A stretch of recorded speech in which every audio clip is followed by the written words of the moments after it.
Ricardo Piñero es catedrático de Estética y Teoría de las Artes y nos va a hablar del amor a través de la belleza, ¿no? Es su especialidad. Su exposición se titula La belleza que logra amor. Y la Regui es ex catedrática de Historia del Derecho aquí en esta universidad, conectado también, como bien sabéis. Y yo como que es experta en amor conyugal porque es un ámbito muy concreto del amor, que es el amor en la relación entre marido y mujer, en el matrimonio. Y ella lleva 40 años de matrimonio, muy feliz, y con una redundancia en 6 hijos. Tiene 6 hijos, tiene autoridad, porque tiene conocimiento práctico de una cosa que es práctica, ¿no? Entonces al final no hay mayor autoridad que eso, ya ha dado muchas charlas sobre este ámbito y ha leído mucho y se ha formado muchísimo. Entonces va a decir cosas que nos van a interesar muchísimo.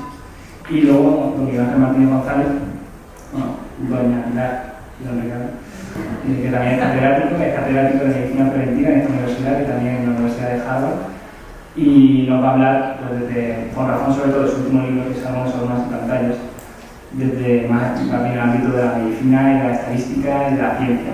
Es muy objetivo hablando y quiere convencernos de que hay cosas que se están mal entendiendo en esta sociedad y hay algunos virus que hay que intentar paliar. Entonces, sin más dilación, y ya esta presentación muy somera, doy la palabra a Pilar. Un fuerte aplauso, por favor.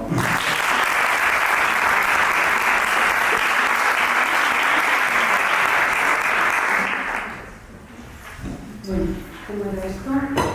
Apología del amor verdadero. Vamos a hablar del amor. Pero cuando uno dice hablar del amor suena muy inclusivo.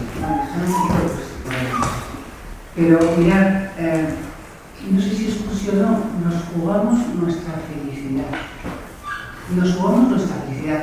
Porque donde el hombre y la mujer mejor son capaces de desarrollar, de realizar todas sus posibilidades, es en el amor. Os podéis preguntar, bueno, ¿y eso? A ver, ¿en base a qué?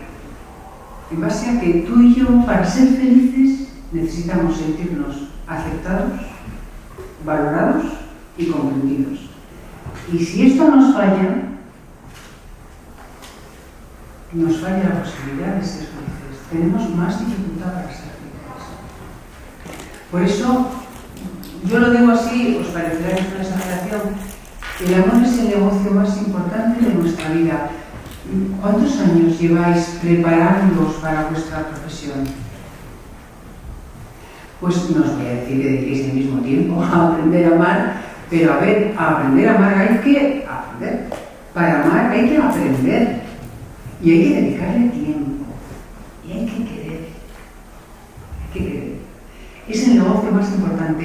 Si es el negocio más importante, la pregunta más obvia es, oye, en líneas generales, o cada caso es cada caso. ¿Por qué tanto fracaso? O todavía antes que... ¿Por qué tanto fracaso? ¿Por qué tanto miedo al fracaso que nos impide comprometernos?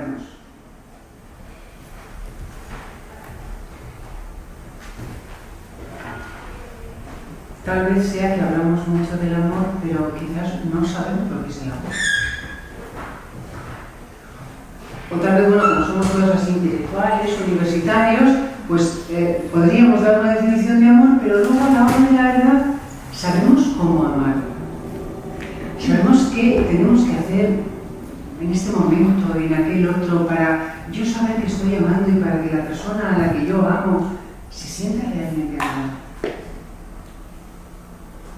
Me encantaría responder a estas dos preguntas de una manera cerrada y daros la clave del problema. No es posible, ¿no? Por lo menos yo no sé. Pero sí, vamos a darle alguna vuelta, vamos a acercarnos algo, vamos a reflexionar un poquillo para ver si alguna idea nos puede servir, nos puede ayudar. Porque hay que aprender a amar. Hay que aprender a amar. No creáis que uno no nace sabiendo amar, uno nace sabiendo amarse a sí mismo y siendo un poco egoísta, pero bueno, ¿qué es amar? ¿O qué es el amor? Amar es buscar, podéis encontrar un millón de definiciones, buscar el bien de la persona amada, el bien, no su contento, oye, que muchas veces será su contento, no su placer, oye, que muchas veces será su placer, pero es más que eso, es el bien. Claro, si eso es así, ya entendéis que amar me exige salir de mí misma, o sea, olvidarme de lo que yo siento, lo que yo pienso, lo que yo quiero, lo que yo necesito, que me han tenido en cuenta, que no me han tenido en cuenta, que me han comprendido, que no me han comprendido, que es el monólogo que nos tenemos todos. Dejar ese monólogo, salir de uno mismo a buscar al otro. A buscar al otro y saber qué es lo que necesita. A buscar al otro y a conocerlo. A conocerlo. Claro, si eso es así, muy brevemente, porque no hay mucho tiempo.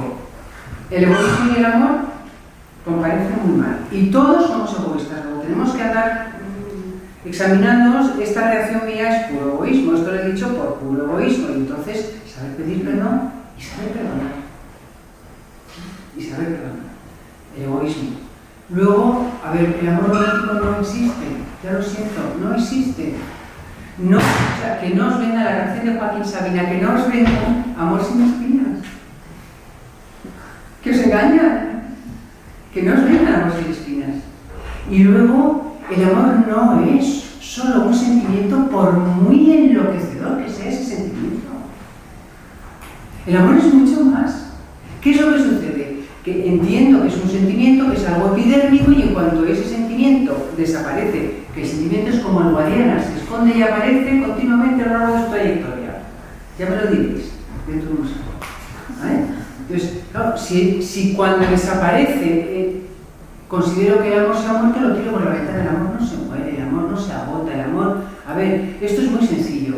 Si tú estás cavando un agujero, mientras más caves, más agujero tienes. Mientras más sabes, más amor tienes. Eso sí, es una cosa de dos. ¿Vale? Es una cosa de dos. Entonces, y lo último que os quería decir respecto a esto es, o sea, no es un sentimiento, es mucho más que un sentimiento. Es inteligencia y voluntad también. Principalmente, que es justo lo que nos distancia de los animales. Y luego, otra cosa, el amor está siempre en precario. Como depende de nuestra libertad, está siempre en precario. Depende de que tú y yo, de que yo cada mañana me levante diciendo, hoy quiero seguir, no es que todos los días tenga yo que especificar y verbalizar esto, pero entenderme, hoy quiero seguir queriendo a mi marido.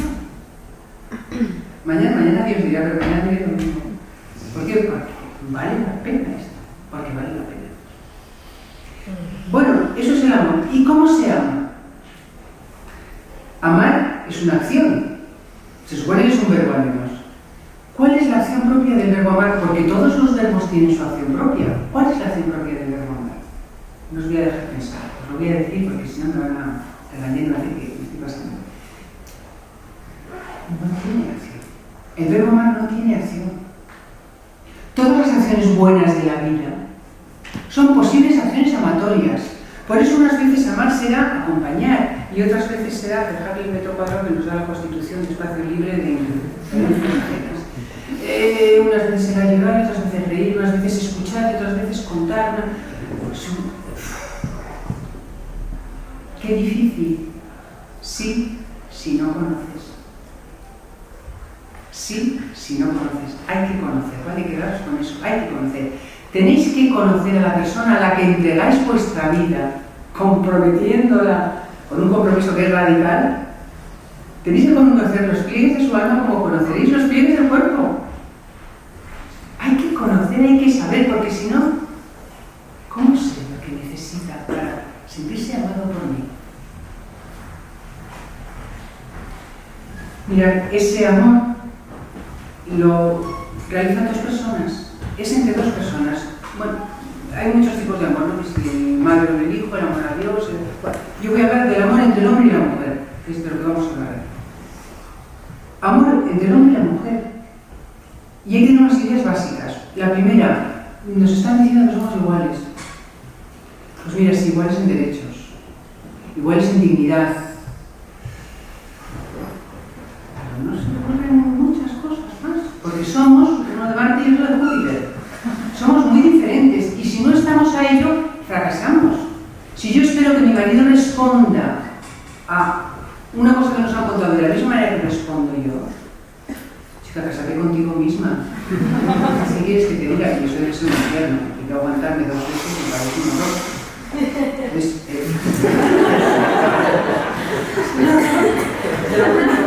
admírame que llevo 40 años aguantándome.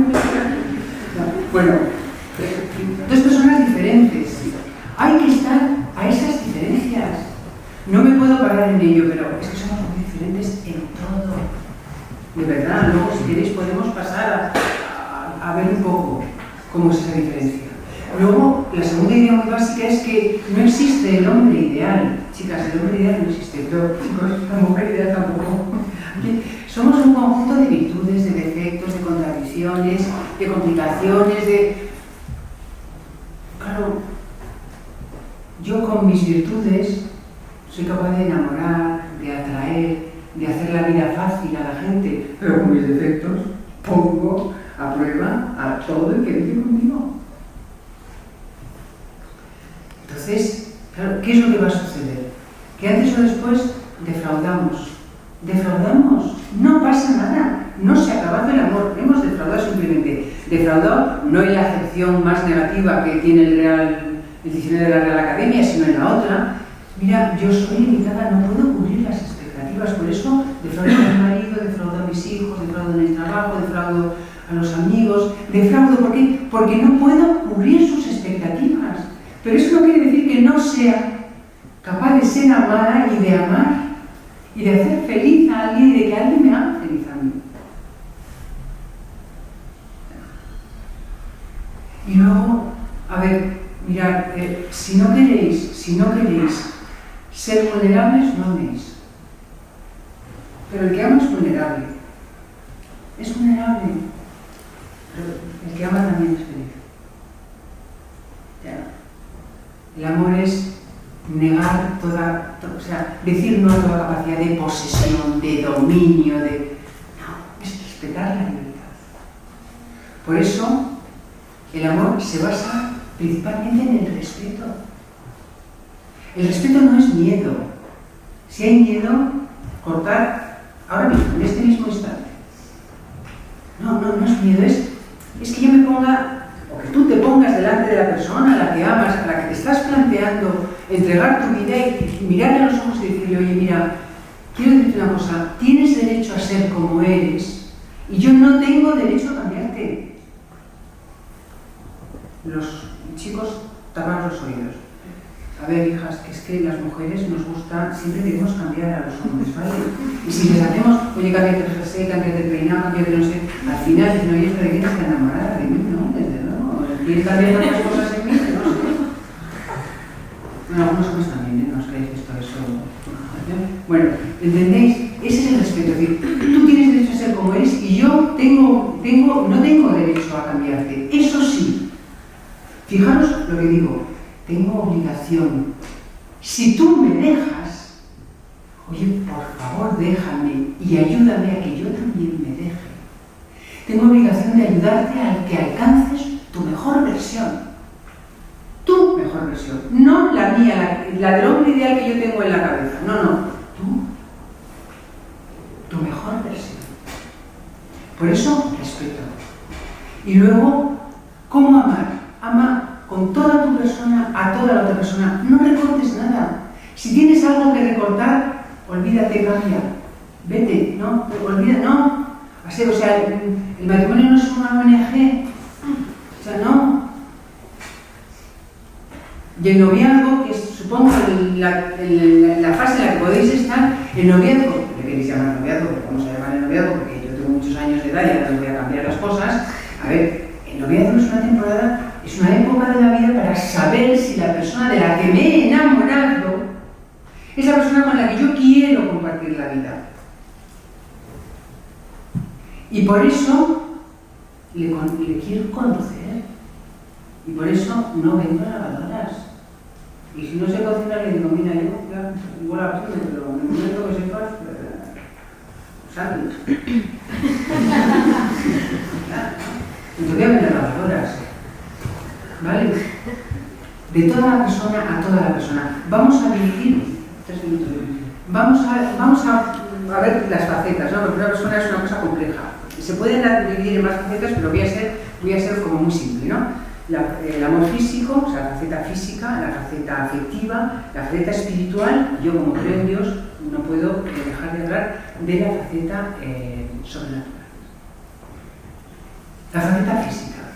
Es que, a ver, es que yo tengo un cuerpo y un espíritu y un alma, o sea, entonces claro, lo que yo tengo dentro no lo ve nadie.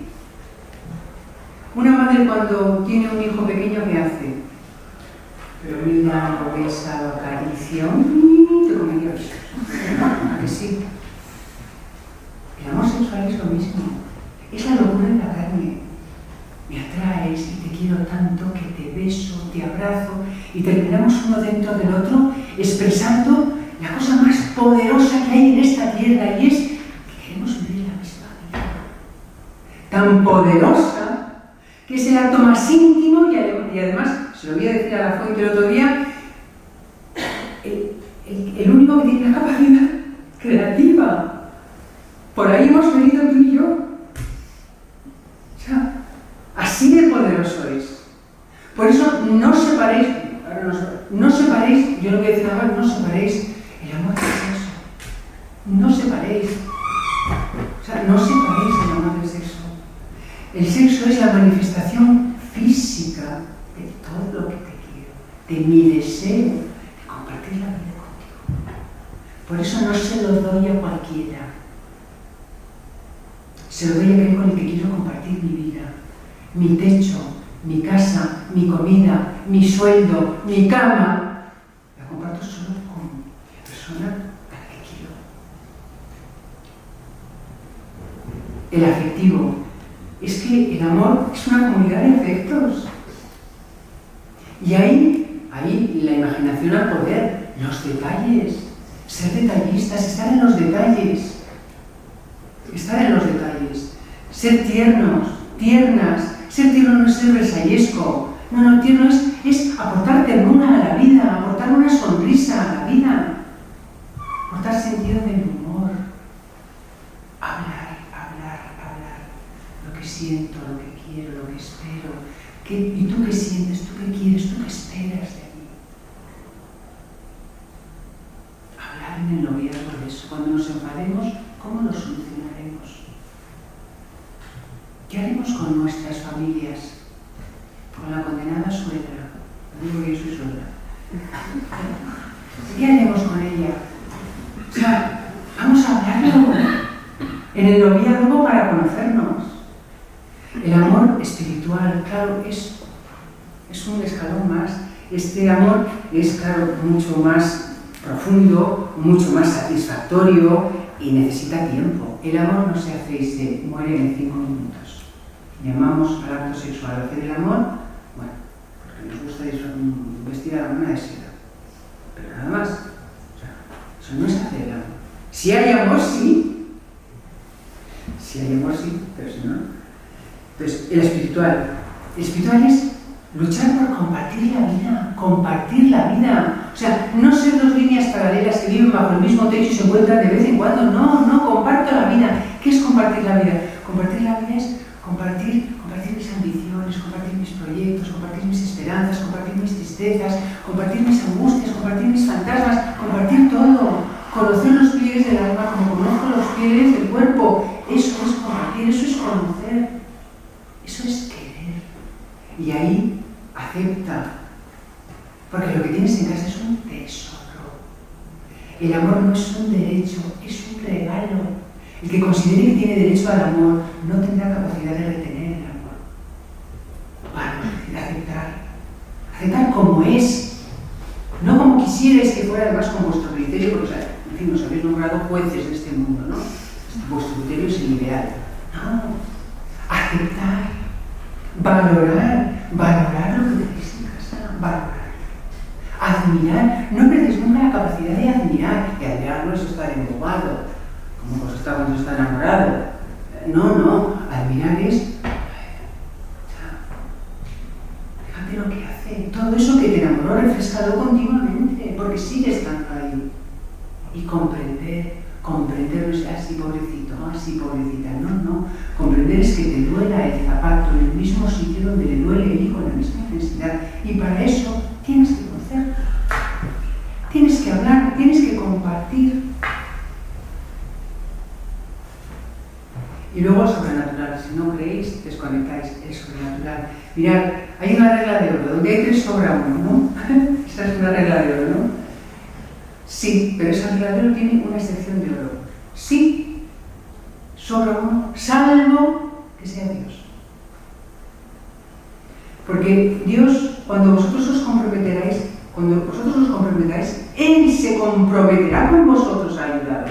Ya no somos 2 solo, como nuestra pobre fuerza, con nuestras limitaciones, no.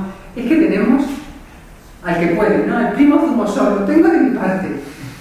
Y además, cuando tenga ganas de tirarte por la ventana, porque hoy me tienes un poco cansada, ¿vale? Pues en lugar de decirte, chico, eres un pesado, chica, eres una pesada, le diré de su idea, oye, lo has hecho un pelín pesado. Pero él no tiene la culpa. ¿Por qué no me enseñas a mirarle con los ojos con los que tú me ves? Con esos mismos ojos. O sea, amar con toda la persona a toda la persona. Y para eso tenéis que poner la inteligencia y la voluntad. La voluntad esforzada de querer mejorar cada día, de querer conquistar cada día. Y la inteligencia de saber qué es lo fundamental y qué es lo accesorio. La mayoría de las monjas son realmente accesorias y suprimibles. Al final no nos acordamos porque empezamos a discutir, pero somos como los políticos. Y tú más, y tú más, y luego terminamos montando un lío. Y luego también saber en qué situación estoy yo y en qué situación está la otra persona. Si la otra persona está deprimida, que no puede llevar las noticias, tendré que esperar. Si la otra... Vale. Mirad, es el negocio de nuestra vida. Merece la pena el esfuerzo, merece la pena. La pena es la pena, el sacrificio, el esfuerzo. El amor no es para churros, es para gente esforzada, es para gente valiente.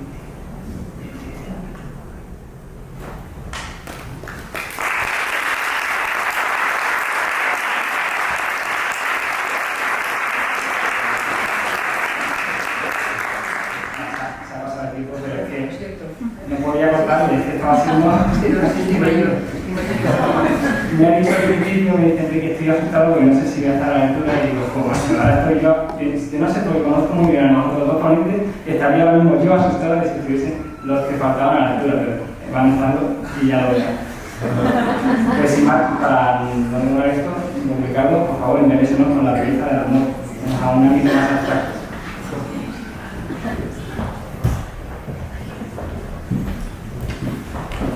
Buenas tardes.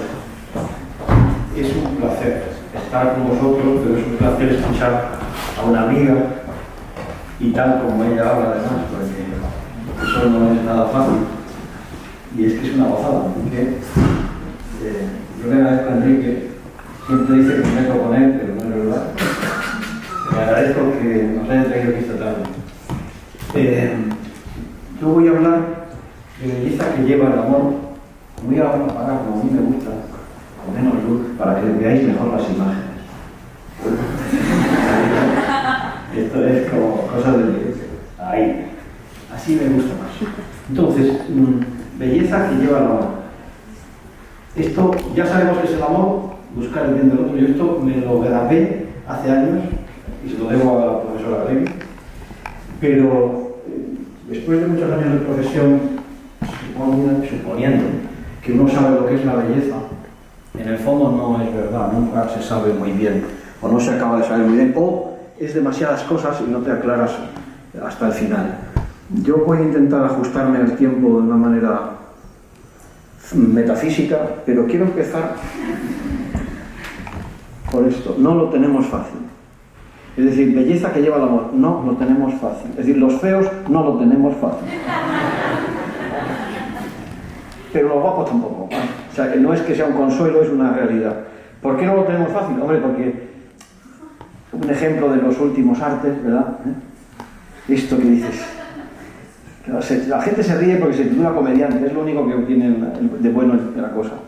Y dices, ¿qué sucede cuando suceden estas cosas? Bueno, pues que llega uno y se lo come. Esa es la mejor obra de arte. Y dices, nos hemos olvidado de lo que era la belleza y pagamos toneladas de millones de euros por cosas como estas, que no voy a comentar, ¿vale? Pero también nos olvidamos de lo que es la verdad.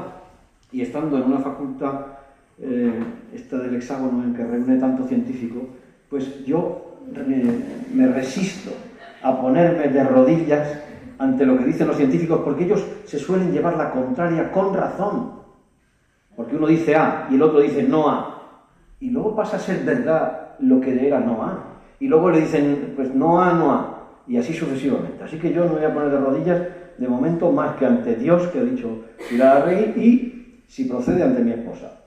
Y el tercer elemento es el olvido del bien. Y es verdad porque saber de belleza y saber de amor es saber distinguir, como decía Machado, las voces de los ecos. Hay cosas que parecen que son fantásticas y son un truño, y cosas que son aparentemente desagradables y nos va la vida en ello. Y yo creo que tanto en el amor como en la belleza nos va la vida en ello. Y la clave está en esta obra de arte que se expuso en Guggenheim, en Nueva York. El problema no es que la gente no crea, es que cree cualquier chorrada. Cuando digo crea no me refiero a creer en Dios, sino a esas cosas que damos por supuestas. Entonces, ajustes. He traído una serie de ajustes. Oye, la belleza es esto. Esto es una idea. Esto es una idea matemática que vista así no atrae nada y que sin embargo está en todo aquello que nos atrae. Es la sección áurea, la proporción perfecta, eso que hace que tu mirada y la mía se quede pegada a algo tan tosco como esto. Ah, la Gioconda es tosca, sí. Sí, es tosca. Mira qué maja, ¿eh? Claro, al que la pintó no sé, pero a su marido le parecía muy guapa. Mirad qué mirada, qué sonrisilla, y qué lipoma en la mano derecha. Bien. ¿Eso qué quiere decir? Que lo imperfecto, forma parte de la belleza. No hay amor sin espinas, por citar a la profesora Rey.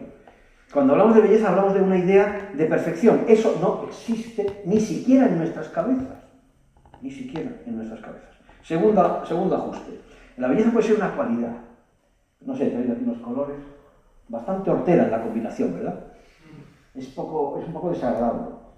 Por eso, para que se vea que hay cualidades que a lo mejor por sí mismas nos parecen ideales y en combinación con otros resultan una bomba de relojería. Esto en las personas es así. Oye, pues si es alto, guapo y rubio y con los ojos azules, será fantástico, a lo mejor es un insoportable. ¿De acuerdo? No, pero es muy bello. ¿Verdad? Pero ¿de verdad que nos parece bello lo insoportable? No, no nos lo parece. Otra idea. Bueno, la belleza es un sentimiento. Es un sentimiento. O sea, ¿es una idea? No sé. ¿Es una cualidad? No sé. Es un sentimiento. He traído aquí el símbolo de Cáritas porque es verdad que la belleza tiene mucho que ver con el corazón. Pero veis, los corazones son de dimensiones variables. Y el corazón del que ama adquiere una dimensión única que es que se hace infinito. Es decir, cabe aquello que no cabe. Cuando se contempla la belleza pasa lo mismo. Entonces, la última cuestión es que, ¿y si la belleza es solo una sensación? Sé que hay algún alumno de medicina en la sala, no le pondré en un aprieto. ¿O sí? ¿Le pongo en un aprieto o no? Sí. ¿Qué es esto? ¿Eso qué es esto? Oye. No me lo diga, ya se lo digo yo. Son conos y bastones. Conos y bastones. Claro, si la belleza depende de cómo tengo yo los ojos, pues quiere decir que el mundo depende de lo que yo diga. Pues si me lo creo es que soy bastante tonto. Y decía un sabio que fundó esta universidad, que si no eres malo, pero lo pareces, es que eres tonto. Así que vamos a procurar no ser tontos. Entonces he traído una definición que tenga que ver con el día de hoy, y es esta de la belleza. Lo bello es lo que uno ama. Es que esto es así, lo cual quiere decir que tal vez lo bello, por sí mismo, esencialmente, como un objeto único, a lo mejor no existe. Y lo que tenemos es esa capacidad de amar, que convierte a algo en hermoso. Es decir, si amar es buscar el bien, tal vez eso es lo más hermoso que podemos hacer en nuestra vida. Y he traído para terminar 3 ejemplos y un cuarto, y una coda. El primer ejemplo, ya que yo me dedico a comentar imágenes y a desvelar algunas claves, cuando vemos esto es una obra del siglo XVIII de un señor formidable, de alguien, diría, exacto, riguroso, preciso, en la proporción, en la elegancia, en el cuidado del material. Todo eso son grandes cualidades, ¿no? Se llama Antonio Cánova. Esto es Eros y Psique, pero en realidad esto se titula Psique reanimada por el beso de Eros. Así ya hay que saber quién es Psique. Psique son las alas, ¿no? Es el alma. Y, perdón, Eros es el de las alas, es eso que llamamos algo así como el deseo. Y Psique es la señora que está dormida. ¿Cómo surge esto? Pues esto surge de algo que tal vez Sócrates tiene en la cabeza. Y es decir, Pilar Alegui también lo ha dicho. No se puede amar sin el cuerpo, pero no se puede amar sin el alma. Entonces, esto es una historia en el fondo de Sálvame de Lux, ¿no? Afrodita, que era la señora del Sálvame de Lux, le da mucha rabia, muchísima rabia, de que haya alguien que es Psique, el alma. La gente dice Psique, pero es Psique. La envidia es así, hasta entre los dioses. Y entonces Afrodita le dice a su hijo Eros: oye, tú que eres el de las flechas del amor, cuando estés con Psique, lánzale la flecha a uno que sea más feo que Picio, para que se fastidie toda su vida. Claro, pues Eros, que era muy obediente, se pone ante Psique, la ve, se queda fascinado y dice: de la flecha para el feo nada, me la quedo yo. Y se enamora de ella. Pero claro, dice: ¿y qué va a pensar mi madre? Esto es muy importante también, cuando uno se enamora, ¿qué va a pensar mi madre de esto? ¿Se lo digo o no se lo digo? Hasta que... Y entonces él dice, para que no se entere, la mete en un sitio oculto y la esconde en una especie de cueva. Y entonces ellos no se ven. Fijaos lo que es un amor sin verse. Ahora que estamos con las videollamadas y con los Zoom y con los Zam. Y entonces ella no lo resiste, Psique no lo resiste.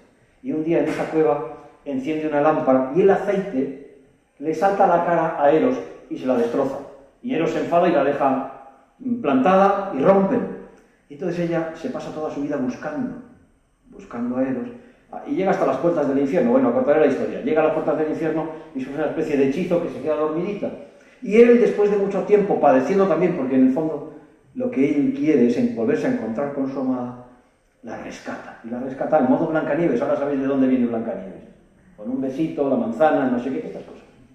Bien, claro, eso es amor. Eso sí es amor, sí. Es amor que nos enseña que en la oscuridad pasan cosas y que el cuerpo y el alma son buena parte de lo que construyen nuestra belleza, pero no la medida del cuerpo, ni cualquier cuestión más sensible, sino que también en la oscuridad, que es en la tristeza, que es en el dolor, que por supuesto en la alegría, también en la lucidez se puede amar. Siguiente imagen. Esta es muy conocida también, claro, yo quiero poner imágenes muy conocidas para que os hagan pensar. Cuando hablamos de aquí antes hablaba de Afrodita y de su hijo, ahora aquí hablamos en directo de Venus, del nacimiento de Venus, ¿no? Pero, aunque en realidad, no sé por qué esto se llama el nacimiento de Venus, porque ella no nació así de crecidita. Esto es la llegada de Venus a Chipre o a una isla de estas del Mediterráneo. Más allá de lo que los científicos dicen de cómo vienen los niños, pues Venus nace de una cosa así como un poco rara, ¿no? Un esperma de alguien que cae en el agua y que luego resulta que sale ella. Bien. Pues más allá de esa insuficiencia genética que padece Venus, porque más allá de cualquier otra cosa, pues eso, sabemos que eso no sale así, que los genitales de Urano, pues son los genitales de Urano, pero no sale eso, ¿vale? ¿Qué vemos ahí? Vemos a alguien supuestamente perfecto. Entonces cuando alguien dice, el cuerpo de Venus, de Botticelli, es perfecto. Yo invito, ahora no, porque no tenemos tiempo, a que tomen medidas de las extremidades, del tronco y del cuello. Es una señora absolutamente desproporcionada. Es decir, es algo que vas por la calle y dices, ¿vale? Pero claro, como la pintó Botticelli y se llama Venus, pues pasa de ser un orco a ser una diosa. no me interesa Venus de este cuadro, lo que me interesa es la señora que la acoge. Y esa señora que la acoge es Primavera. Y fijaos, es la primera vez, desde el mundo antiguo, y estamos ahí en el siglo XV, que se pinta a una diosa desnuda. Han pasado casi 1500 años en el que jamás se había pintado una diosa desnuda. ¿Por qué? Porque ya nos interesan cosas que van más allá del cuerpo. Nos interesa algo tan hermoso para el amor como la inmaterialidad. El amor carnal, por supuesto, lo hemos dicho nada, pero es que también el amor inmaterial es interesante. Ahora los filósofos, que somos unos truños, decimos, es la inteligencia pura, la sabiduría. Eso son tonterías. Estamos hablando de belleza pura, no de belleza exacta, sino de belleza pura. Y esto es otra cosa muy relevante cuando aprendemos a saber lo que es el amor. El amor es también pureza, que no es renuncia a nada, sino asunción de un don. Pilar lo ha dicho muy bien también. Y el tercer ejemplo es un Velázquez. Velázquez era un perverso de cuidado. Claro, es un señor que tiene muy buena prensa. Y decir esto, y además está grabando. Bueno, que sea lo que Dios quiera. Otra vez Venus, otra vez desnuda. Pero aquí hay algo mágico. Estoy terminando ya. ¿Qué es eso mágico? ¿Ver a una señora desnuda? No, eso ya no era mucha novedad. Porque ahí ya, en esta época, se pintaban cosas. Lo raro, ¿qué os parece lo más raro? El espejo, muy bien, José. Mañana tomamos un café. Y pago yo. Claro, ¿cómo es posible que un espejo que está hecho para reflejar exactitudes no refleje nada o refleje mal? Bueno, esto es una cosa como muy barroca, pero claro, al lado, ¿quién sostiene el espejo? Lo sostiene Cupido, lo sostiene Eros. Eros tiene a su vez un lacito rosa, que es como eso de estar atado al amor. Pero claro, Venus es su madre, no lo olvidemos. Entonces, claro, si uno se ata a una imagen que no es, pues será un infeliz toda su vida. Si tú te atas al espejo que tú te quieres inventar del amor del otro, eres un infeliz de por vida. La atadura, como símbolo del amor, es un mal negocio, salvo que sea un compromiso, no un lazo. Ese espejo difuminado nos invita a pensar, si miráis al espejo propiamente, que la señora no era tan guapa, que Venus no era tan guapa. Pero hay otro matiz todavía más interesante, y es que en ese espejo tú puedes ver la cara a ella, pero si te pones delante del espejo, ella te puede ver la cara a ti. Es decir, a veces estos amores son, claro, de ida y vuelta. ¿Y sabéis cuál es la perversión de Velázquez? Es la misma que comete cuando pinta Los borrachos, que es un cuadro también muy conocido. Y es que convierte a una diosa en una prostituta. Y esto nos viene muy bien recordarlo en estos tiempos nuestros, en que la exterioridad lo es todo. Y a veces prostituimos la verdadera naturaleza de la belleza y la verdadera naturaleza del amor. Por eso, si uno busca en Google belleza y sale esto, lo he puesto esta tarde, antes de venir. Si pones beauty es lo mismo, cambian las chicas. No hay chicos, ya se ve que la belleza y los chicos no existen.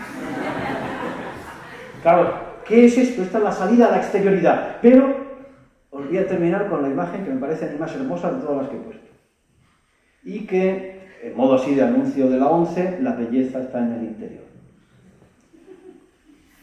Esta imagen se la debo a mi esposa, porque la estaba trabajando ella.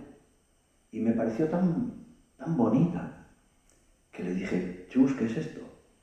Y ella me contestó, como contestan los de ciencias, con esa prepotencia que tienen los de ciencias. Para que tú lo entiendas. ¿Pero por qué me va a decir eso? ¿Soy tonto? Oye, joder, tengo 2 carreras, saco una cátedra. Eso definitivamente no implica mi listeza. Bien. Para que tú lo entiendas, es la central nuclear que hay en cada célula. Eso es una mitocondria. Entonces, yo me he enamorado de esta mitocondria visualmente, pero tal vez Chus se enamoró de la belleza que había en mi interior. Yo he salido ganando. Muchas gracias.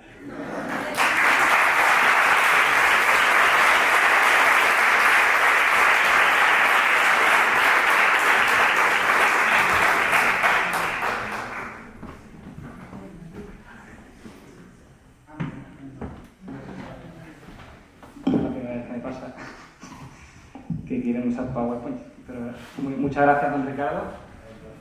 Y ahora, don Miguel Ángel Martínez. La tiene ahí abajo. Sí, igual que ha hecho en el PowerPoint abajo. Bueno, igual, si quiere. Ahí. Revolución sexual global. Son temas muy dispares, pero todos tienen que ver con el amor, como estáis viendo. Entonces ahora va a ir más al ámbito científico y a usar la ciencia a favor del amor verdadero. Así que ahora un fuerte aplauso para acoger al doctor Miguel. Bueno, gracias. Es un placer, un honor y un reto para mí porque los dos ponentes han sido magníficos y además uno de ciencias puede parecer pedestre, ¿no? Y absolutamente falto de refinamiento cuando se dedica a los datos y a lo más tangible. Pero yo creo que estoy aquí, a pesar de lo que dice el título de la conferencia. Yo soy experto en medicina preventiva y salud pública, en epidemiología, entonces no lo que dice el título de la conferencia. Y creo que estoy aquí porque hace exactamente hoy 3 meses se publicó este libro y ya va por la 3ª edición. Entonces lo está leyendo mucha gente y entonces yo vengo a hablar de mi libro, ¿vale? Como decía Umbral. Entonces, pero no hago negocio porque he renunciado a cobrar personalmente los derechos de autor. Entonces, yo voy a hablar de la revolución sexual global, el título que se me ha dado. Entonces, esto empieza en 1968 en París, en mayo del 68. Tiene mucho que ver con los contraceptivos orales. Entonces, cuando empieza a difundirse la píldora contraceptiva, sin píldora contraceptiva probablemente no hubiese habido revolución sexual global. Y el principio básico es que se manda a la basura un principio básico que tenían, sobre todo muchas mujeres, que decían: ¿cómo voy a dejar que este señor use mi cuerpo si no me ha entregado su vida? ¿Cómo le voy a dar mi cuerpo entero a esta persona que no me ha entregado su vida, ¿verdad?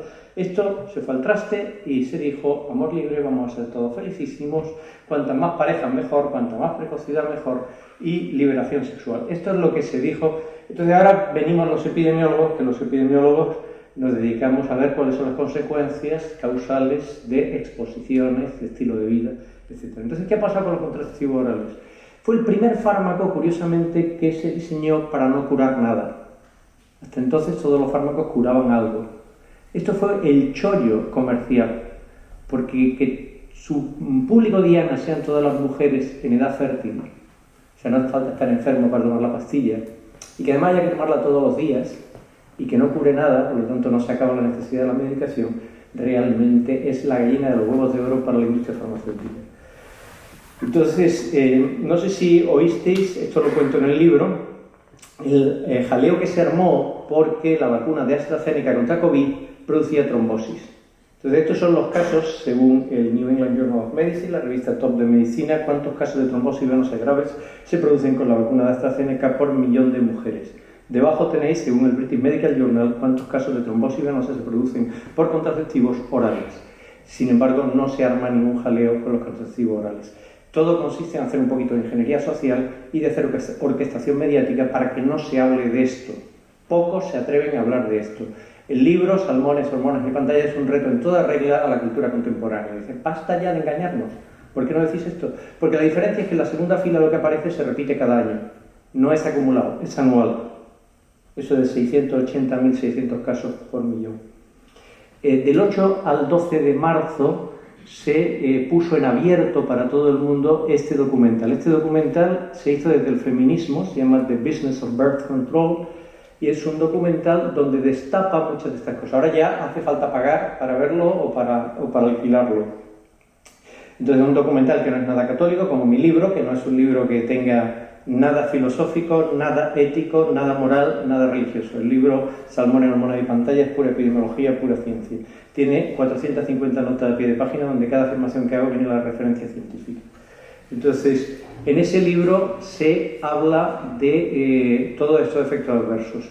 La primera causa de muerte en el mundo es el infarto de miocardio y el ictus, el accidente isquémico cerebral. Entonces, ¿qué hacen los contraceptivos orales según la revisión científica más solvente, la de colaboración Cochrane, sobre el ictus y el infarto de miocardio? Lo aumentan en un 60-70% de riesgo relativo. Es el riesgo relativo 1,6, 1,7. Los que sois de medicina no necesitáis más explicación, los demás podéis entender que aumenta en términos relativos un 60 o un 70% la principal causa de muerte en el mundo con los contraceptivos orales. ¿Y qué pasa con el cáncer de mama? Ningún oncólogo en su sano juicio le daría un contraceptivo oral a una mujer que tiene un cáncer de mama incipiente. El cáncer que más se diagnostica, sumando hombres y mujeres, es el cáncer de mama. Pues bien, el cáncer de mama, según este estudio, que ha seguido a 1,8 millones de mujeres en Dinamarca, que está en la mejor revista médica, durante 10 años lo han seguido. Para mí esto me merece un monumento. Yo he pasado 2 décadas de mi vida para hacer un estudio aquí que ha seguido a 23.000 personas, se llama SUN, Seguimiento Universidad de Navarra, durante una media de 12 años. Ellos han seguido 1,8 millones. Encuentran un 38% más de riesgo de cáncer de mama. Esto tampoco se suele decir, es más, hay gente que lo niega. Desde el feminismo se lleva ya tiempo denunciando el gran negocio que suponen las mujeres para estos sectores de la industria farmacéutica, ¿no?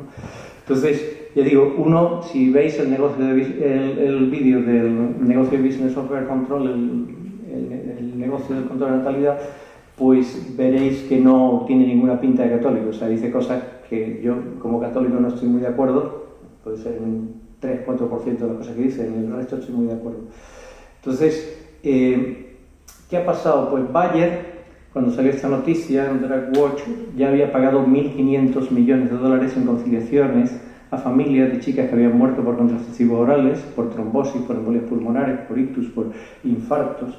Ahora mismo ha seguido pagando para que no lo lleven a juicio por solo un tipo de contraceptivo hormonal, cuando resulta que hay alternativas que son eco-friendly, que son los métodos naturales más avanzados de regulación de la fertilidad, que no hace falta pagarle nada a la industria farmacéutica, que no tienen efectos adversos y que tienen una eficacia similar. Ahora mismo van por los 2.000 millones de dólares pagados solo por la empresa Bayer. Pero es que además la píldora aumenta el riesgo de depresión según los mejores estudios epidemiológicos. Entonces aquí tenemos este estudio con más de 1 millón de mujeres realizado durante 6,4 años de seguimiento, sobre todo las mujeres más jóvenes. Esto hay una interacción con edad, veis que las más jóvenes el riesgo relativo aumenta, llega a 3 o más para las distintas formulaciones de contraceptivos orales, pero es que además aumenta el riesgo de suicidio y de intentos de suicidio. Esto es un estudio de más de 500.000 de mujeres seguidas durante 8 años. Multiplica por 2 el intento de suicidio y por 3 el suicidio consumado. Estos son datos publicados, esto es American Journal of Psychiatry, JAMA Psychiatry, son las mejores revistas. Entonces, pero los contraceptivos orales han catalizado todo esto y se prescriben alegremente como si fuera un vaso de agua y sin ellos no habría habido esta revolución sexual global, pero a veces fallan además.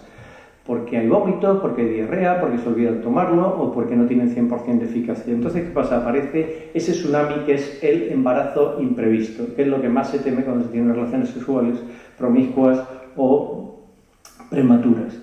¿Qué se puede hacer ante un embarazo imprevisto? Esto es un tsunami para la mujer. Entonces, ahí caben como 3 alternativas: ser madre soltera, una boda precipitada, darlo en adopción o abortar. Ninguna es buena. Todas ellas tienen sus complicaciones, ¿verdad? Yo me voy a centrar en la última de ellas. Este libro es uno de los libros que he leído para escribir Salmones, Hormonas y Pantallas. Está escrito por una antigua feminista que de pronto descubre que todo esto es una explotación de la mujer, todo lo de la revolución sexual global, y que reduce la mujer a un objeto que el varón usa. El contraceptivo se vendía como liberación de la mujer y lo que hace es que libera al hombre para que haga con la mujer lo que le dé la gana. Entonces, ¿cómo se ha conseguido cambiar el tema del aborto socialmente, y que ahora se habla incluso de derecho al aborto? A base de mentiras. Este señor, Bernard Nasonson, que ya falleció, fue uno de los principales promotores de la legislación a favor del aborto en Estados Unidos, es uno de los fundadores de NARAL, de la Asociación Nacional para repelir las leyes del aborto. Entonces se inventaban que cientos de miles de mujeres estadounidenses habían muerto a causa de abortos ilegales, y luego él declaró, dio la vuelta y dijo, era inventado, puro cuento. Cuando se han hecho leyes que restringían más el acceso al aborto, no ha aumentado la mortalidad materna, se ha reducido. Esto se verificó, por ejemplo, en Chile. Fijaos cómo, después de una prohibición de aborto, la MMR es la Maternal Mortality Ratio, la razón de mortalidad materna, bajó de 41,3 a 12,7. Esto se publica y entonces en México publican un artículo que se llama Manteniendo el rigor en la investigación. Dicen, seamos rigurosos, vamos a ser rigurosos. En el análisis de Chile había fallos. Y entonces ellos se ponen a analizar 32 puntos, que son 32 estados, multiplicado cada uno por 8 años, porque 32 por 8 son 256 puntos, y ven cómo es la legislación al aborto cada año en cada uno de los estados de México y cómo es la mortalidad materna según la legislación del aborto. Entonces llegan a la conclusión de que cuanto más permisiva es la legislación con respecto al aborto, menos mujeres mueren. Entonces resulta que se habían equivocado y que el coeficiente no era positivo, sino que era negativo. Entonces el coeficiente era negativo, o sea que si restringe el aborto se reduce la mortalidad materna. El artículo fue retractado, y fue retractado, como dice la nota de retractación, porque erróneamente el menos 22,49, que si vemos aquí era el coeficiente más fuerte, que era la legislación del aborto para reducir la mortalidad materna, pues el menos 22,49 simplemente lo habían interpretado como más 22,49.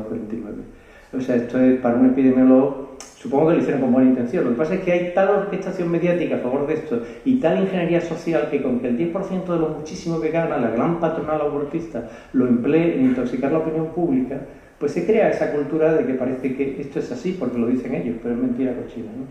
De hecho, hay un estudio de cohortes que es el show de Truman. Esto lo hizo David Ferguson, que es uno de los mejores epidemiólogos que trabaja en cohortes. Lo que hizo fue, en los años 70, empezó a seguir en Nueva Zelanda a miles de personas desde que nacían, y cada año les hacía un examen, recogía todas las variables psicológicas, etc.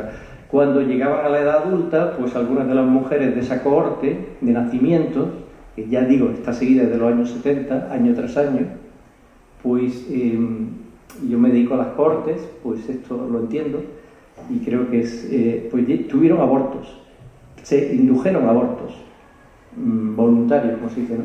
Entonces, ¿cuál fue su riesgo a largo plazo controlando por todos los factores previos de depresión mayor? Pues se multiplicaba por 2,86 el riesgo de depresión mayor, trastorno de ansiedad, ideación suicida, por 4,17, uso de drogas ilícitas por casi 7 veces, enfermedad mental. Pero es que el embarazo solo se produce unos días al mes. Una infección de transmisión sexual se puede adquirir cualquier día. ¿Qué está pasando con la infección de transmisión sexual ahora mismo? Pues fijaros, arriba tenéis en Estados Unidos, que se lleva la cuenta de clamidia desde hace mucho tiempo. Abajo tenéis en España, que de lo que se lleva la cuenta de gonococia y de sífilis, que son enfermedades de transmisión sexual. Se ha multiplicado la gonococia desde el año 2001 por más de 10 veces, como veis, según el Centro Nacional de Epidemiología, y la sífilis por casi 10 veces. Esto salía hace poco más de un mes en el mundo, récord de casos de infección de transmisión sexual. Y las clamidias que son responsables de que muchas chicas se infectan de clamidias por tener relaciones sexuales precoces, esa clamidia no se nota, quizá puede tener un poquito de fiebre, la achaca un catarro, pero lo que ha hecho esa clamidia es producir una obstrucción de la trompa de falopio y hace que esa chica, cuando tenga 30 años y quiera quedarse embarazada, no pueda porque se ha quedado estéril, que es una principal causa de esterilidad. Fijaros cómo van subiendo la infección gonocócica, la sífilis, la clamidia. Esto es una consecuencia que no se suele tener en la cabeza cuando se decide tener relaciones sexuales. Y frente a esto se dice el mantra de condón y solo condón, ¿no? Toda la prevención de la enfermedad de transmisión sexual parece que está centrada en difundir preservativos. En el libro, esto es un panel de lo que pongo en el libro pongo códigos QR, pongo muchos casos clínicos para que se siga. Y uno de los libros que cito es este que se llama Unprotected, que es de la psiquiatra del campus de Columbia, Miriam Grossman. Ella no se atrevió a decir estas cosas inicialmente con su nombre, y la primera edición del libro lo publicó Unprotected con el seudónimo Un médico anónimo, porque dice, la que me van a armar si publico esto. A mí también me lo dijeron, ¿eh? O sea, yo aquí tengo que hacer una confesión, que es que cuando yo tenía este libro escrito y se lo enseñé a gente, me dijo, a ver, algunos, no sabes lo que estás haciendo, Miguel Ángel. ¿Cuántas décadas te ha costado conseguir prestigio profesional? Te estás inmolando. Lo vas a perder todo, te van a linchar. Tú eres capaz de decir esas cosas.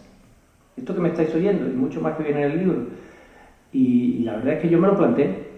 Y dije, voy a perder todo el prestigio profesional. Porque, bueno, y la realidad ha sido maravillosa. Han pasado 3 meses y allí he hecho más de 70 entrevistas sobre este libro, he dado un montón de conferencias.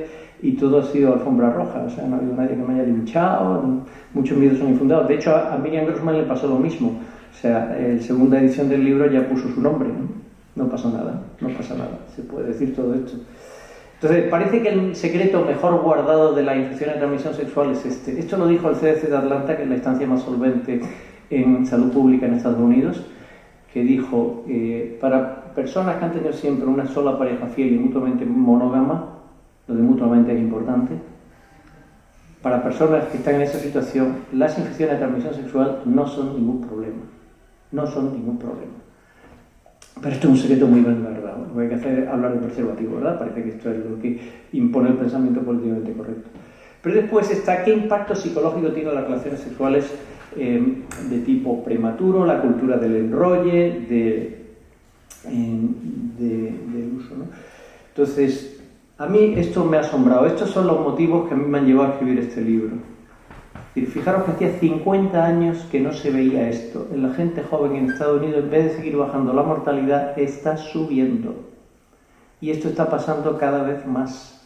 Es un problema gravísimo de salud pública. Y esto tiene que ver con la revolución sexual global. Ahora vamos a ver por qué. Fijaros que está subiendo la mortalidad por suicidio, que lo tenéis en color azul en la gráfica de la derecha.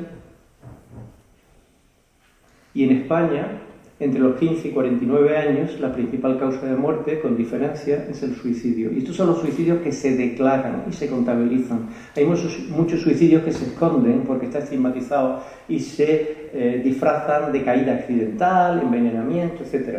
Pero fijaros, de 15 a 19 años, de 20 a 24, 25 a 29, la primera causa de muerte en las chicas, y a partir de los 20 la primera causa de muerte en los chicos.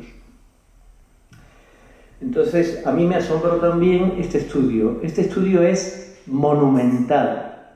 Se podrá decir de los de ciencias lo que queráis, pero hacer un estudio donde se han valorado uno a uno a más de 350.000 universitarios en 373 campus para ver si reunían criterios para diagnosticarles alguna enfermedad mental, pues eso es una cosa, desde luego, que se merece todas las alabanzas. ¿Qué encontraron? Más del 60% tenían criterios para diagnosticarle al menos una enfermedad mental.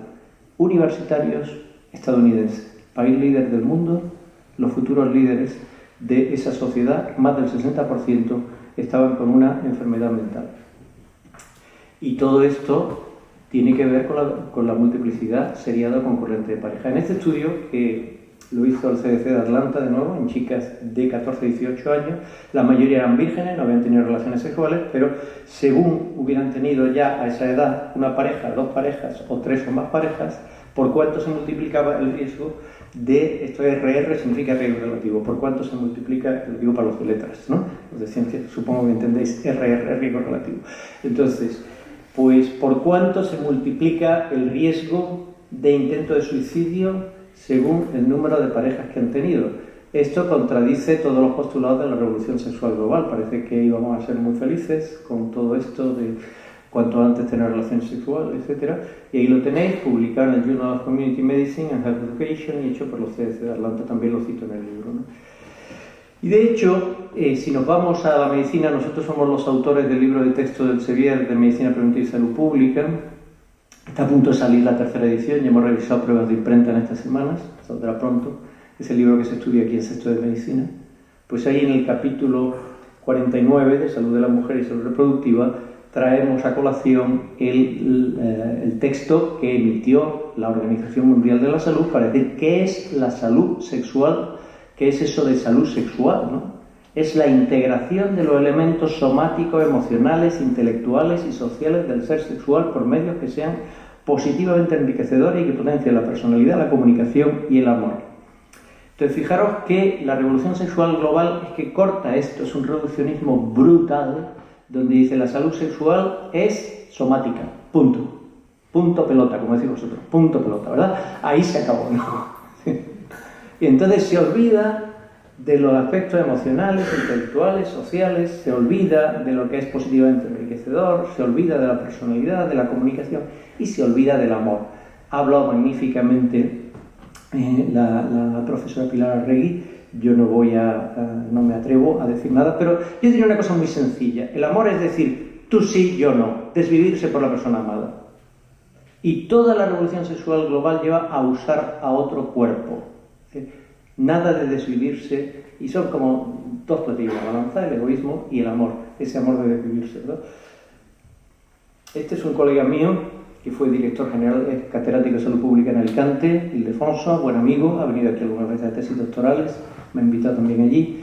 Fue director general de salud pública con el PSOE, con Trinidad Jiménez, habla de cuando era Trinidad era ministra de Sanidad, habla del problema de los suicidios.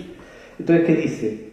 Que en nuestro país, donde hay tanta cultura del enrolle, donde todo esto se ha difundido, donde hemos seguido los postulados de la revolución sexual global, resulta que consumimos más ansiolíticos y antidepresivos que nunca, junto con Portugal, y fijaros cómo ha crecido el consumo de antidepresivos. Ha pasado de 44,1 por 1000 habitantes en 2004 a 80,4 en 2018. Esto significa que el 8% de la población española está con tratamiento antidepresivo. Se nos prometía con la revolución sexual una sociedad feliz, risueña, desenfadada. Nunca se han consumido tanto antidepresivos, nunca ha habido tanto.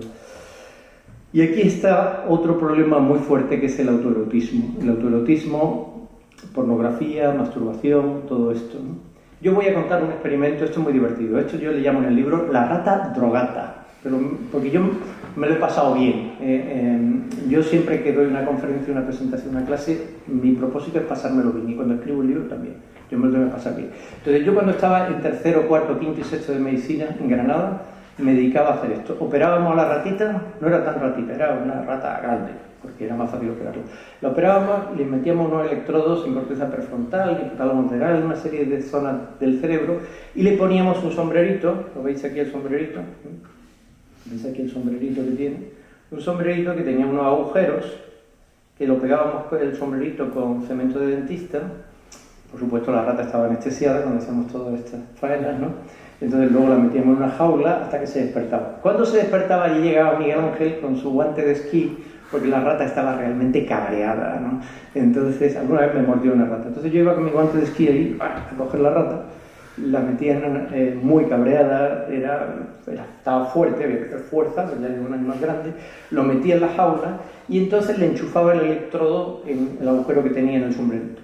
Y ese electrodo se conectaba a una máquina que le producía un pequeño impulso eléctrico si casualmente la rata le daba una palanca que tenía en la jaula. Entonces era muy divertido observar, ¿no? Tú observabas ahí a la rata tal, y de pronto la rata hacía así, ¡pam! Entonces se movía. Aquí ha pasado algo, aquí ha pasado algo, ¿no?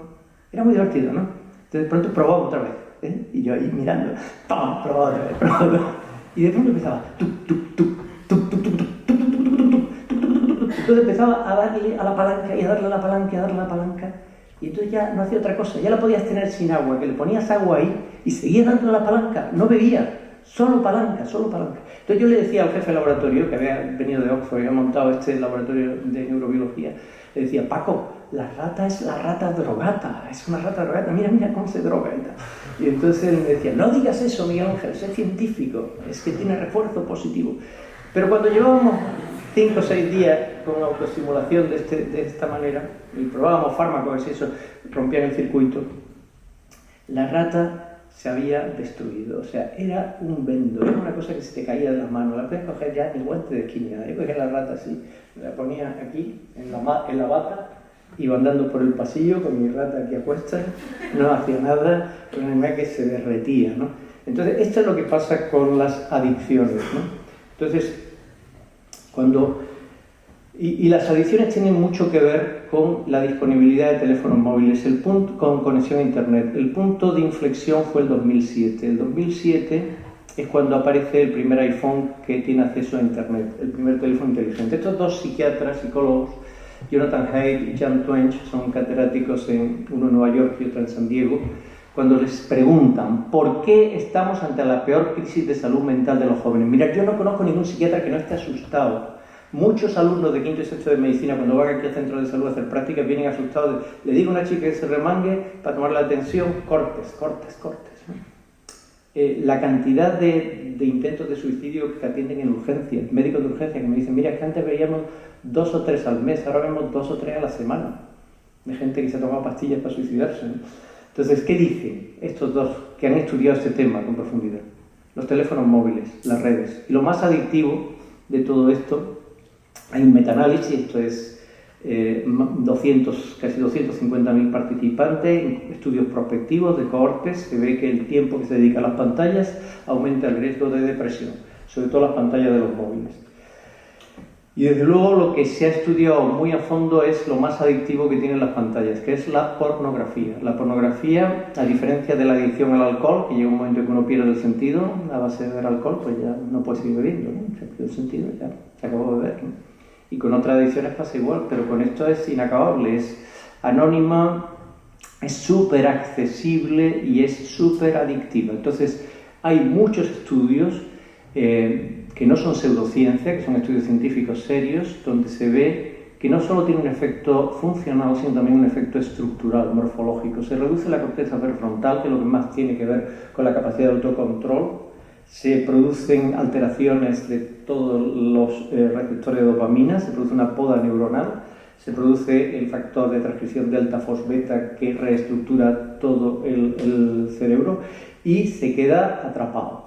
Entonces tiene las características de adicción. Aquí veis estudios de resonancia magnética nuclear funcional, donde se ve que tiene mucho que ver con los efectos de la dopamina y con un efecto, que lo pongo aquí, pongo esto porque lo que hace el adicto a pornografía es que busca una gratificación y cuando la encuentra no sacia su sed de gratificaciones, sino que ese estímulo lo que hace es que la incrementa y cada vez necesita estímulos más fuertes. Y lo que al principio le parecía aberrante, repulsivo, acaba pensando que es lo normal, lo que ve todo el mundo. Y luego tiene unas pautas de comportamiento sexual que son absolutamente de desprecio hacia la mujer, de maltrato, de usarla y de placer narcisista individual. Y eso está detrás de las manadas. Yo he leído como unos 30 libros sobre estos temas para escribir este libro. Entonces, hay uno que se llama The Global Sexual Revolution, este está traducido al español. Hay otros que están escritos como ¿por qué el porno es malo para ti? Están escritos desde ninguna perspectiva, digamos, religiosa o moral, sino de gente que ha estado atrapado, encarcelado en la adicción a la pornografía y cuando ha salido ha escrito este libro. Lo mismo Deliver. Deliver es un libro donde son historias uno tras otro de gente que ha conseguido salir de la pornografía, ¿no? Esto es de hace días. En el mundo, la Fiscalía vincula el aumento de las violaciones con la pornografía. El acceso a pornografía es la gasolina para estas manadas. Cada vez hay más agresiones sexuales. El estudio de JAMA dice un 19% de las chicas en campus norteamericanos han denunciado una agresión sexual. 19%. Y además, cada vez son más jóvenes los perpetradores, ¿no? Esto lo hemos leído, son consecuencias de la revolución sexual global. Lo hemos leído en los periódicos estos días. Esto salía el 9 de abril en El País, donde habla sobre todo de las víctimas de abusos sexuales de menores, ¿verdad? Entonces, ¿yo por qué le llamo salmones al libro? Porque en medio de este contexto, que puede parecer muy triste, muy negativo, pues yo esto lo dije, esta diapositiva la puse en sexto de medicina hace años, y dije, aunque el ambiente esté así, hay mucha gente que tiene la valentía de nadar contra corriente. Y esa gente necesita refuerzo, necesita argumentos. Para eso he escrito el libro. El libro es súper positivo. Está diciendo, ¿qué necesita la gente que quiere nadar contra corriente en medio? Gente joven. El libro está dirigido a gente joven. El libro no es un libro dirigido a científicos ni a médicos. Es un libro de divulgación. Entonces, esta gente necesita argumentario, necesita razonamiento, necesita persuasión. En el fondo, el libro tiene las 3 características que he dicho siempre. Ut placeat, ut moveat, ut doceat. Es un libro que te agrada, o sea, que le gusta a uno leerlo y se lo pasa bien leyéndolo. A mí una de las satisfacciones mayores que he tenido en mi vida es un chico que estudió aquí medicina y que ahora es R3 y me manda un WhatsApp y me dice, Miguel Ángel, estoy acabando tu libro, me está encantando. Hace muchos años que yo no era capaz de leer un libro. Me ponía a leer algo y enseguida me iba a las pantallas. Por fin estoy acabando un libro, un placer, que le guste a uno el libro. Segundo, que te enseñe, ¿no? Que aprendas. Porque hay que tener un buen argumentario y crear más salmones alrededor. Tercero, que te persuada, que te dé fuerza de voluntad, que te dé recursos. Y entonces digo, ser salmones, por favor, no seáis clones, sed salmones, ¿no? Esto rima muy bien, ¿verdad? Entonces, porque esto también se lo puse a los de sexto de medicina, ¿no? Hay gente que son salmones y gente que sigue al rebañito, ¿verdad? ¿Vosotros qué queréis ser, no? Salmones o clones, ¿no? Se lo puse a los de sexto de medicina, pasaron 10 años y me encontraba gente que había estado en esa clase, que había estado 30 segundos en pantalla, y me decían, oye, que yo soy un salmón, que yo voy contra corriente, ¿no? Bueno, muchas gracias.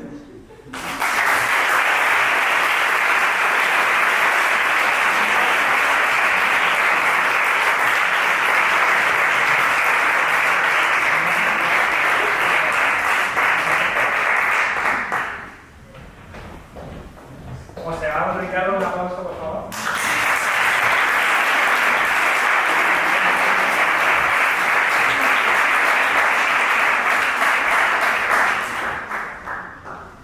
Ya os dije yo que esto cunde más que una clase. O sea, perderse una clase para estas 3 clases magistrales merece la pena. Vamos a pasar al turno de preguntas. Quien tenga que irse por cualquier razón que se vaya. Yo no le miro. Entonces podéis levantar la mano y José va a pasar el micro. Otra fuerte.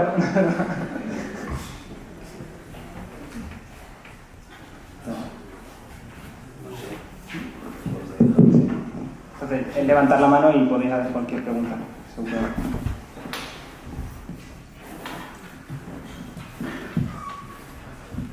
Podéis atreveros, tío. Si no hago yo una pregunta. Vale. Pues, don Miguel Ángel, ¿en qué se concreta el problema que usted ha explicado en las pantallas? Es decir, ¿qué recomendaría usted hacer a un joven? ¿Quitarse las redes sociales? O sea, necesitamos los jóvenes muchas veces, como la praxis es muy concreta, pues consejos muy particulares. ¿Qué nos recomienda? Pues, yo recomendaría leer un libro que se llama Salmones, Hormonas y Pantalla de Pero así resumiendo, no voy a hacer un spoiler del libro, en el libro doy muchos consejos prácticos. O sea, el libro, ya digo que no solo mueve, sino que enseña y está muy pensado para dar consejos prácticos.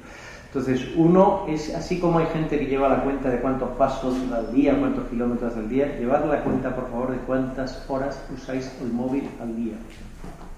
Esa cuenta es muy importante y hay que tratar de reducirla. A ver, ¿cómo reduzco las horas que dedico a las pantallas? Segundo, la noche.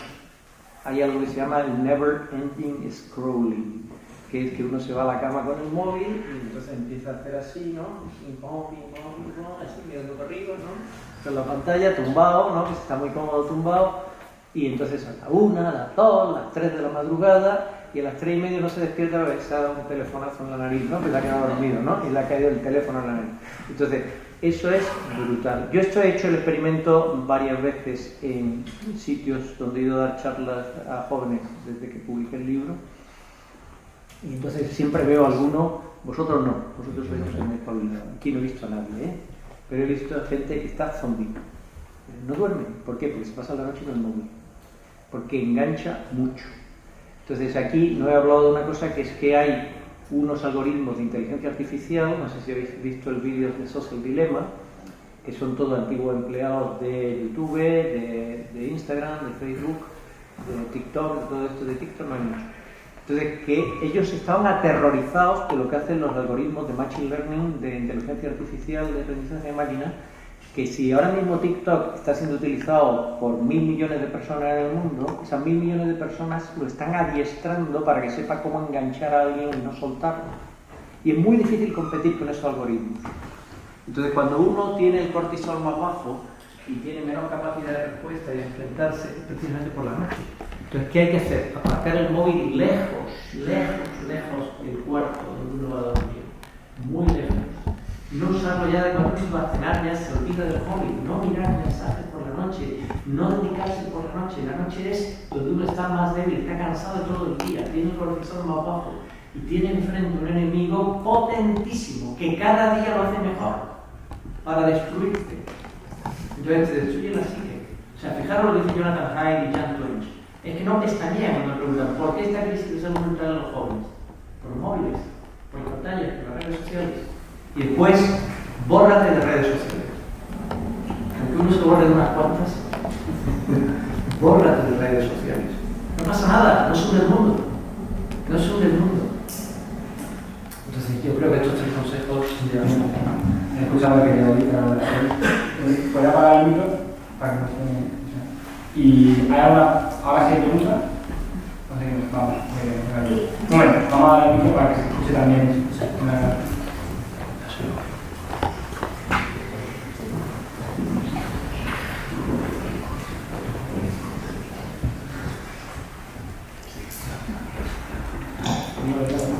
No, que ahora mismo se está viendo muchísima crisis matrimonial por culpa de la pornografía.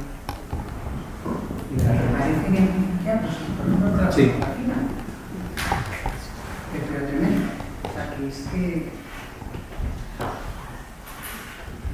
Vale, mi pregunta es para usted, Pilar, y es que de las 4 facetas que ha hablado, o sea, ¿hay alguna que sea más importante? O sea, ¿son las 4 igual importantes o digo que no sé si igual hay gente que tiende a darle más importancia, pues unos a la física, otros a la afectiva, otros a la tal?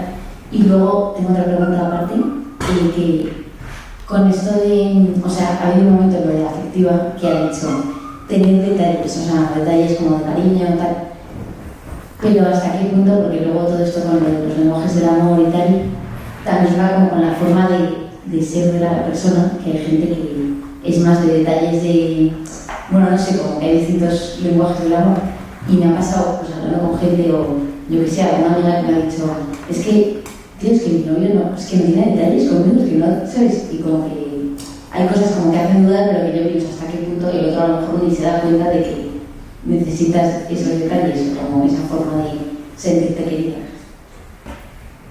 A ver, por orden, bueno, la crisis que no yo soy precisamente de Dori, entonces, a ver, respecto a las facetas,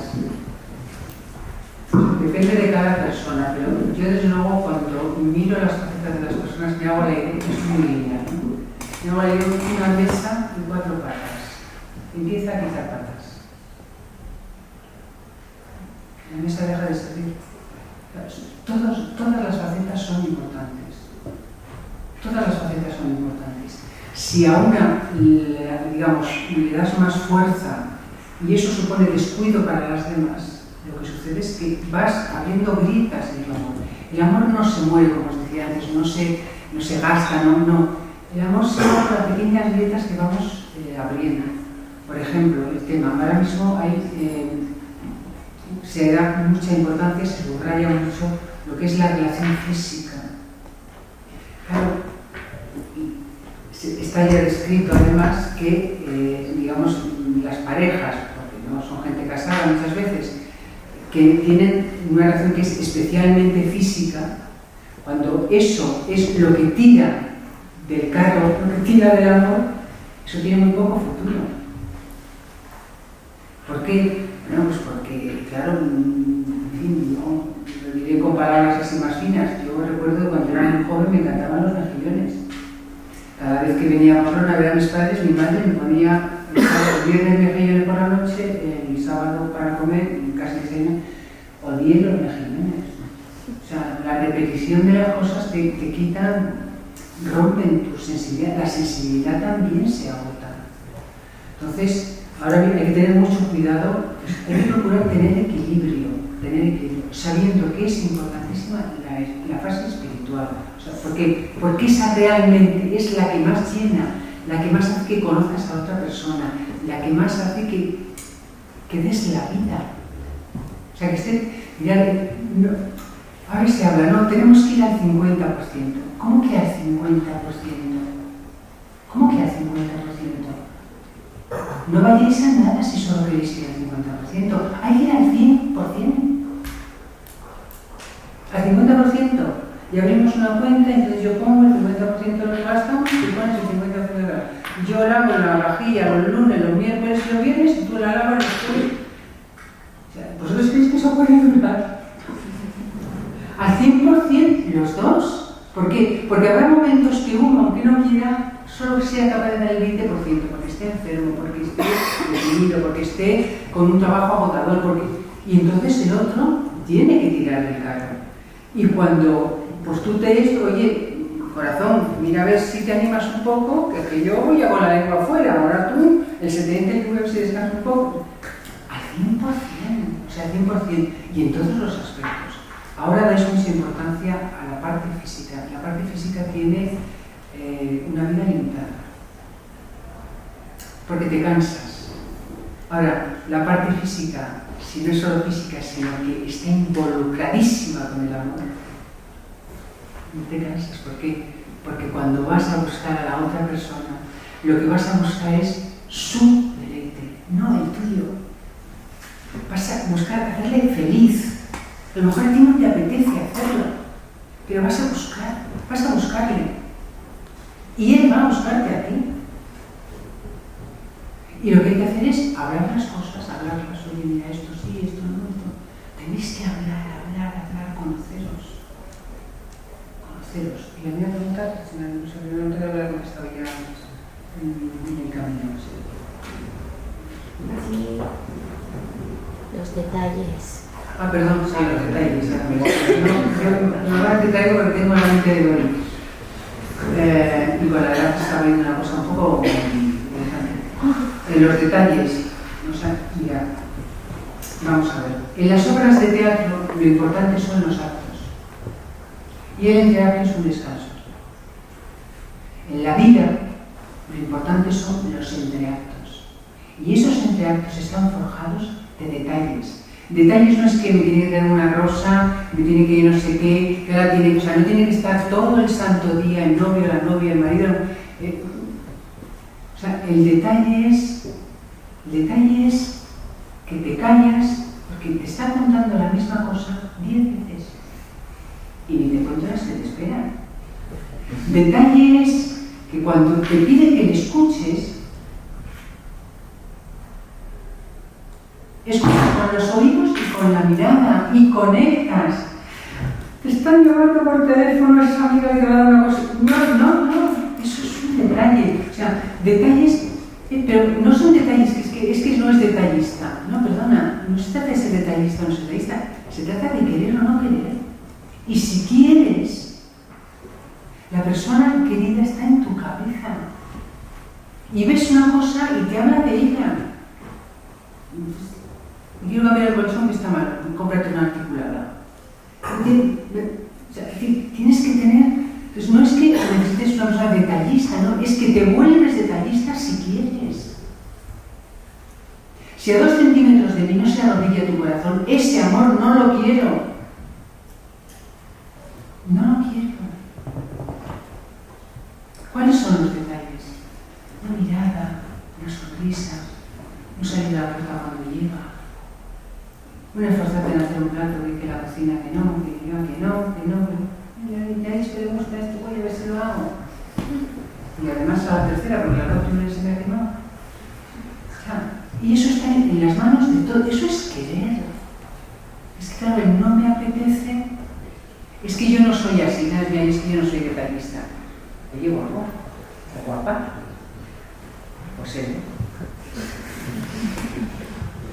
Esto es como me acuerdo una persona que llegó a un sacerdote y le dijo: mire, no sé qué hacer porque he dejado de querer a mi mujer.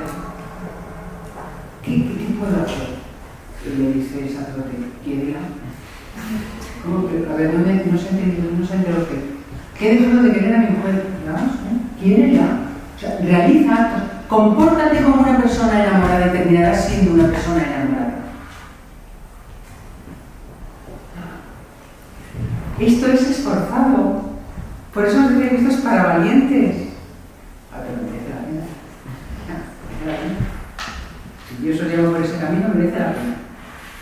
Pero, sí, claro, hay que estar en los detalles, pensar en el otro, porque si no piensas en el otro, ¿qué quieres? Sí, bueno, yo también tengo 2 preguntas para usted. Una cosa antes.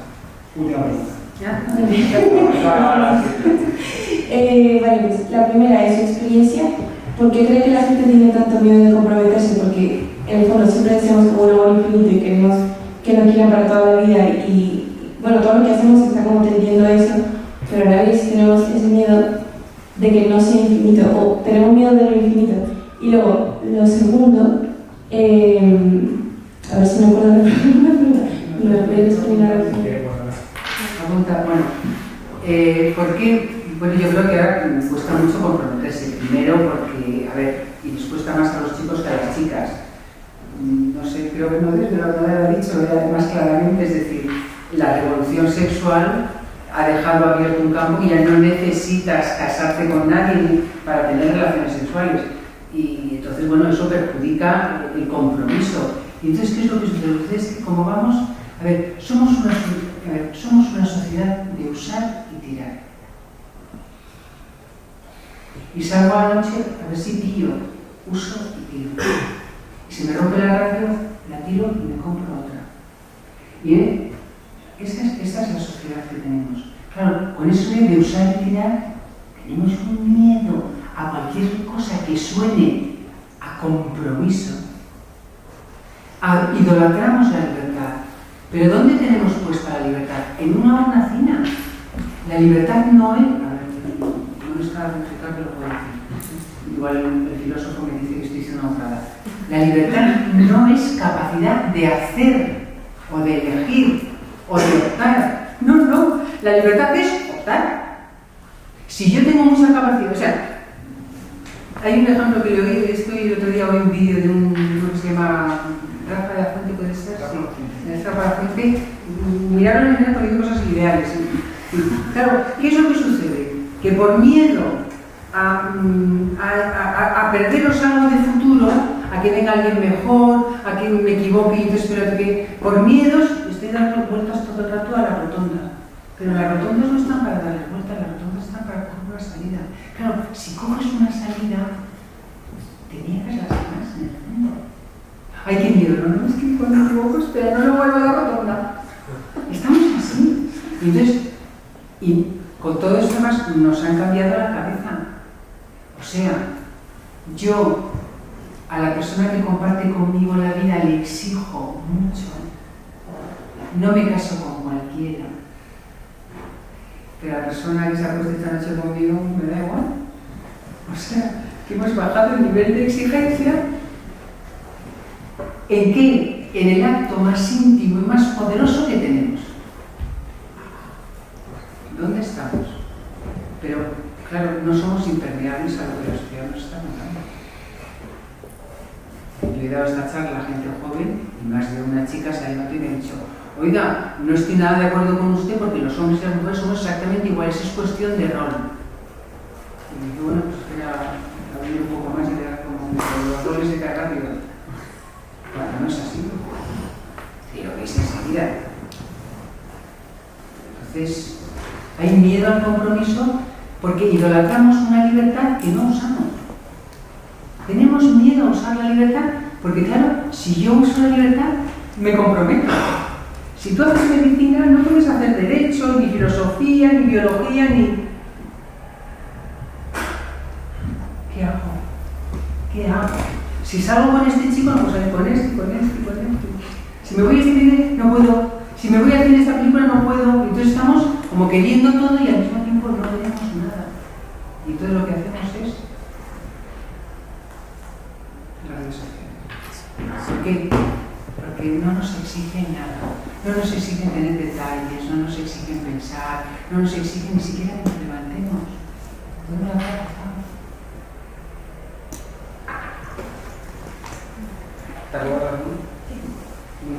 Vale, sobre el tema de dar el 100% cada uno, ¿qué opina usted de las relaciones en las que empiezan así o en algún momento una persona tiene una debilidad muy grande, está en situación de vulnerabilidad, una depresión?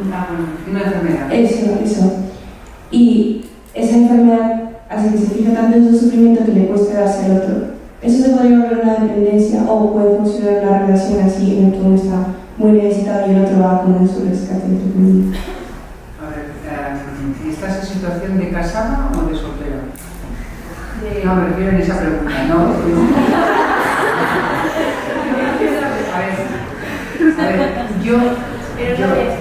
yo no me caso, en principio, procuro no casarme con una persona, bueno, que ya aporta dureza a algo que también es duro. O sea, poner palos a la rueda de... O, si me voy a casar con él, me planteo antes, voy a ser capaz.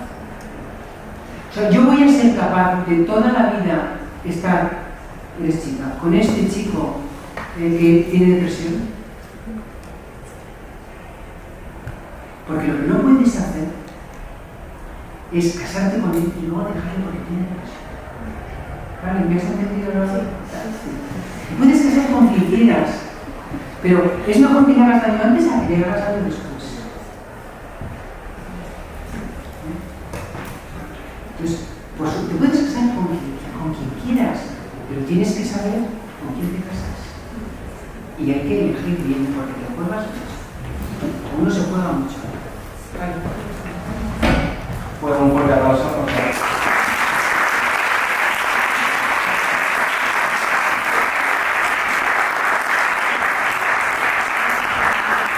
Muchas gracias a todos por venir y tendremos el vídeo, intentaré que os llegue, pues que difundirlo más, porque merece la pena, como habéis visto.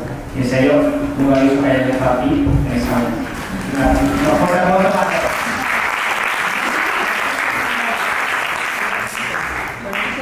La respuesta de yo, ¿no? Es decir, cuando digo es que o sea, el matrimonio no es una ONG, por supuesto que si yo me enamoro de una persona que tiene esto, vamos, me lo planteo, pero creo que hay que saberlo antes, tienes que saber a qué te enfrentas.